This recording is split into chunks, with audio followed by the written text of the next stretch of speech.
Hello everyone, my name is Daniel Satko, and this is my developing country project. The country that I have chosen to talk about is Yemen. Introduction to Yemen's wealth. Now, Yemen is what is called a developing country. A developing country, by definition, is a country with low economic growth and a low level of human development. And if you look at the map on the right, you can see that Yemen is circled in black, right here. It borders Saudi Arabia and Oman, which have significantly higher economic growth and human development, as this is a map of all the developing countries. Yemen has extremely low economic and social statuses. Since 2023, its unemployment rate has been around 17.53%. And as you can see, I've left a little link underneath this bullet point here, and I've also left more links underneath more bullet points throughout the presentation, so you can see where I got my information from. Since 2022, Yemen's current account has had a deficit of around $2 billion, and its current GDP, or gross domestic product, is around $21.6 billion.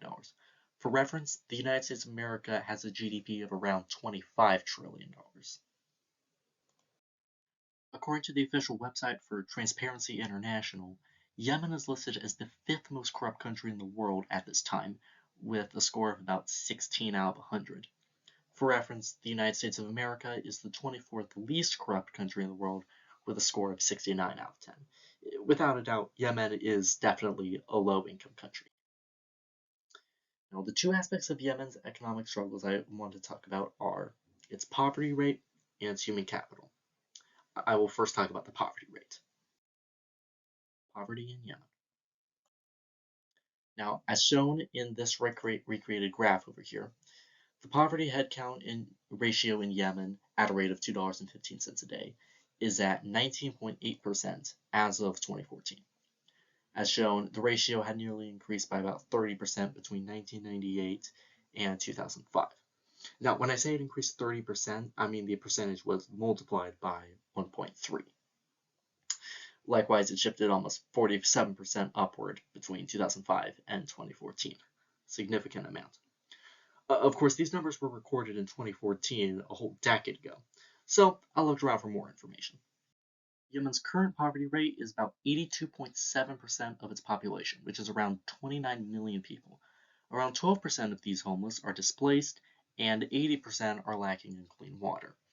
Now, there are a few factors that led to poverty becoming this insane in Yemen. Some of the main causes of Yemen's poverty are a lack of jobs and high unemployment rates. The COVID-19 pandemic has also worsened things, with the fatality rate in Yemen being about 5 times the global average. Now, while these are definitely possible factors, I believe the main factor of Yemen's recent poverty numbers is the ongoing civil war in Yemen. The Yemeni civil war began in September 2014, around the time when Yemen's economic growth was at a significant high, if you saw in the previous graph. This war caused the largest humanitarian crisis in Yemen, as well as the largest recent cholera outbreak in the world. However, since April 2022, both sides of the war called a temporary truce. Since then, some great activity has been done for Yemen's economic growth. In 2014, just before the war, Yemen's GDP was at a significant peak at $43 billion. This number decreased in the following years of the war down to just $19 billion in 2021. Starting in 2022, however, its GDP went up to $22 billion and is expected to reach nearly $34 billion by 2028. There is also some possibility for Yemen to start picking up growth in its export. Some of the main driving forces in Yemen's economy are crude oil and petroleum, aluminum products, and cement. These exports count towards globalization with other countries, and Yemen could contribute immensely from this since people in many countries, including the United States, require these products. There are other opportunities that Yemen's populace can capitalize on, including the proximity of the high-income neighboring markets of Saudi Arabia and Oman, and the economic potential of agricultural, agro-processing, and light manufacturing. Now, here are my final thoughts on Yemen's poverty. Basically, Yemen is doing very poorly with significant poverty and unemployment, mainly as a result of the civil war. However, it is possible that Yemen can recover from its slump. Yemen has valuable exports to sell to the rest of the world, and it's possible for them to move off the success of the high-income markets of its neighbors. I mean, even their GDP is slowly rising amid a terrible war. I really hope the civil war ends soon. Now, After talking about poverty, I want to turn my focus to another aspect of Yemen's economic troubles, its human capital. Yemen's human capital. Human Capital Index, or HCI, is a measurement invented by the World Bank. It measures the knowledge, skills, and health that people accumulate throughout their lives, enabling them to realize their potential as productive members of society. HCI in a country is measured from 0 to 1. If the country is at 1, it's experiencing the best case scenario where a child can expect to achieve complete education and full health. Yemen's HCI has been at 0.37 since 2017, meaning that the likelihood of a child in Yemen making it in life is only about 37%. There are a few factors that led to Yemen's human capital being this low. One of these problems could be the civil war, but there is another problem that has come into the mix as well. This problem is that Yemen has developed a narrow economic vision due to its oil supply slowly running out.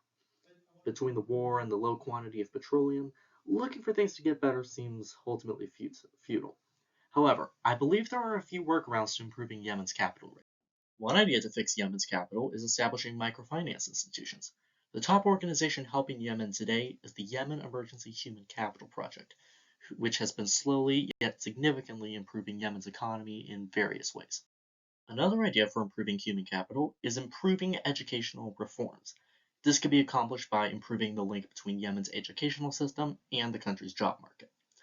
Even though oil is slowly diminishing, Yemen could also capitalize on some of their non-petroleum exports, such as aluminum and cement.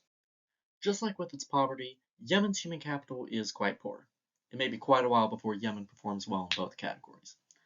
Even then, there are ways that some level of prosperity can be achieved, and there's people in Yemen working to achieve it. Well, now that I've talked about both poverty and human capital, I'd like to discuss my concluding thoughts on my experience writing this project. Alright, so writing this paper was just a totally new experience for me. I've never done anything like this before in any class I've ever taken, and I knew from the start it was going to be a challenge. However, I knew I was able to find the material necessary to get my point across. It would just be a matter of perseverance. Well, the time I spent working on this paper helped improve my thoughts on many economic concepts I didn't completely understand. For example, I never really knew what gross domestic product was until I had to write this paper. Now, I know it's a way of measuring the market value of all a specific country's goods and services.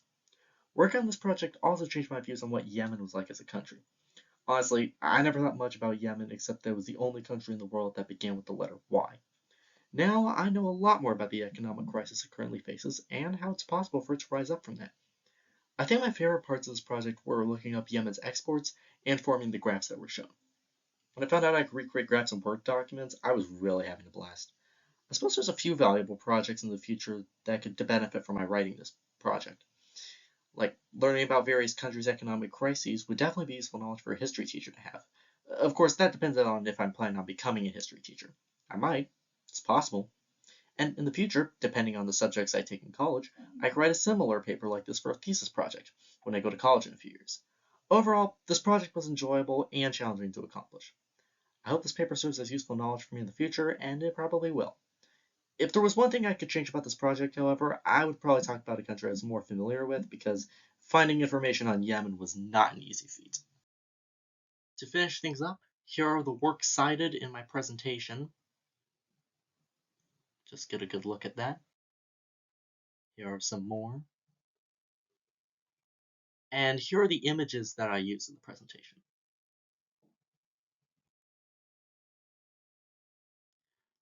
Alright, that's all. Thanks for watching.